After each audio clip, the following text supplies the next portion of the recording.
takes issue with your claim that objective morality necessarily relies in an absolute deity, asking instead, what about empathy, for which there are significant apparent biological bases? Sorry, I didn't hear that. What about what? Empathy, for which there are fairly well-established biological bases, a very human emotion. Cannot empathy lead to morality? Is it right to be empathetic? That's the question. I'm not saying there's no chemical connection between morality and, or for morality, I should say.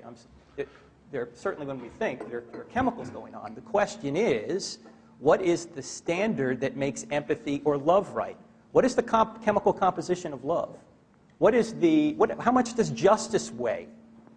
Well, these are all things that make no sense in a materialistic world. Well, but that's not entirely true. Let's say, for example, that cognitive neuroscientists are able to determine with scientific levels of precision that, in fact, certain neurochemical and cognitive events essentially always co-occur with the experience of empathy. But that wouldn't mean that empathy's right. See, there may be chemical compositions that cause that guy to chop that guy's head off on the Canadian bus. That wouldn't make it right. The question is, what makes something right? In a materialist worldview, there's nothing that can make something right or wrong. As David Hume has said, you cannot get an ought from an is. Well, I'm happy to agree with that. I mean, I think that's true. But I have to add only that some of us have been lucky enough to see it or meet people who've done it, and all of us have read about it. There are people who will, when a grenade is lobbed through the window, throw themselves on it before it can blow up. It does happen. There are people who die under torture without giving away the whereabouts of their comrades. There are people who go do bomb disposal work and sit defusing huge device. They know any minute. It does happen. It's always happened. It's common to every known human society. It's a part of every heroic narrative of every known society there's ever been. Those who do it are honored. They are sung, as we say, in the times when there was no literal record. And it doesn't require divine sanction or permission. It is, we're proud to say, if not innate in us, we'd be too humble to say that. It's innate in our species. It's something we can all aspire to. Yes, you know. But we do not get it from Big Brother. If we did, that would degrade it. It would mean it wasn't heroic. It wasn't brave. It wasn't individual. It wasn't exemplary. Why are these things good? It didn't deserve anything. Because it would be in the hope either of a reward from Big Brother or for fear of punishment from it. It would abolish morality. It destroys ethics. It means the individual example is dust. Christopher, you've already abolished morality by your materialistic worldview. There's no such thing as morality if you're just a bunch of chemicals. Wait a second. It's okay. I already know some people will clap anything.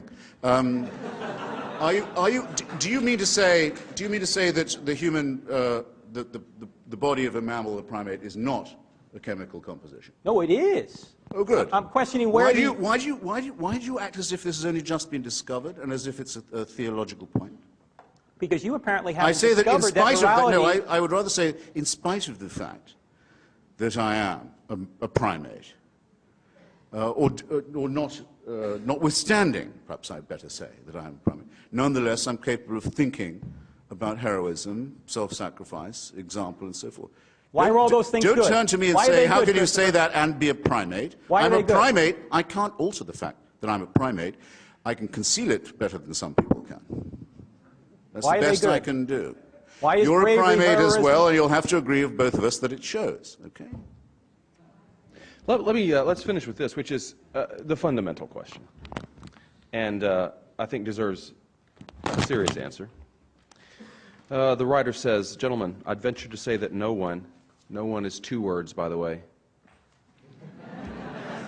No one came into this room without already deciding who he or she agrees with. And no one will leave with a different mindset.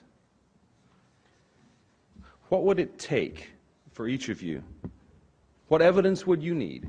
Upon what basis would you make a decision to change your mind fundamentally about the question that we gathered here to discuss this evening? Great question. Well, Christianity would be refuted by somehow discovering the body of Christ.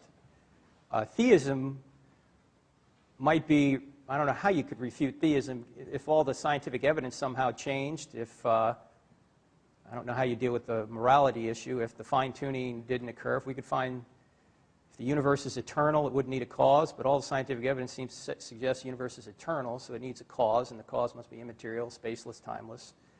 But if all that changed, that might be, at least get me to doubt theism. Sir?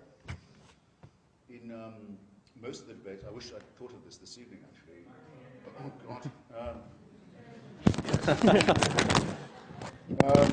Much too laid back. Much too laid back. In most of the debates I've taken part in, I wish I'd thought of doing it this evening, too. We took a vote before the debate, including registering the undecided, and then one at the end, to see, basically to see where the undecided had gone. So, and I was always surprised by how many people had come, or at least were willing to consider themselves as having come with an open mind. My view is this: very few people have that much difficulty thinking of themselves as objects of a divine plan. The great advantage religion has is our own solipsism.